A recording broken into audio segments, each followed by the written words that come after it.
there was a great, when we were young, my parents would read us these Greek myths, and there was one about Artemis, who is the goddess of the hunt.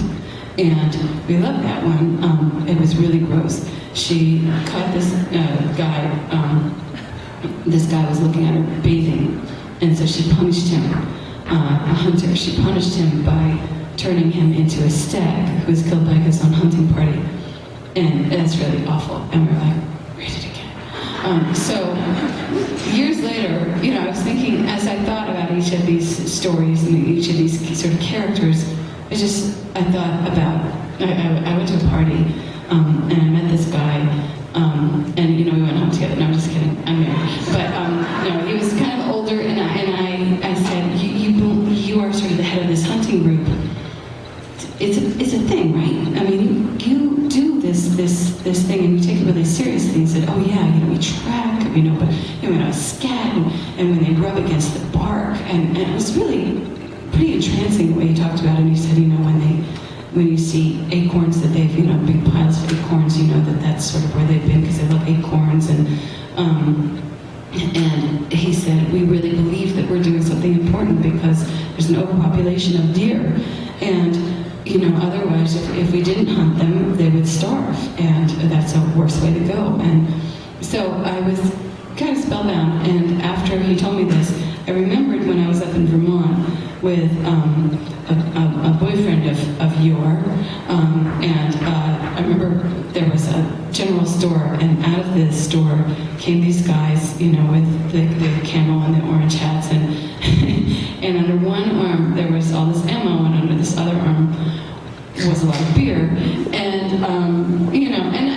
that's a culture, but they looked at my boyfriend like, with his glasses or whatever, and I was like, this man is a hunter of metaphors, and he is very skilled.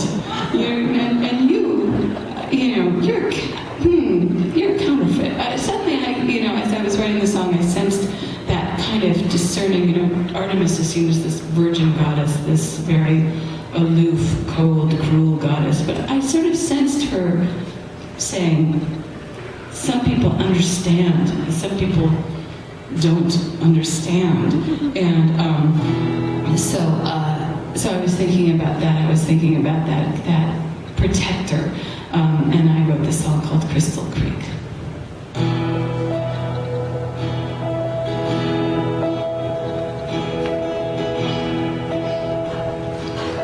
You so fleeting youthful, you must have split 1,000 apples. Oh, I watched you as you steadied first your heart and then your breath. Venturing out, you scanned 1,000 blades of grass, and when you drew your bowstring, it was a swift and cordial death. As you stood in the wilderness, did you feel the silence in the stillness? That was me, with you in the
circled, leaving trails of cigarettes.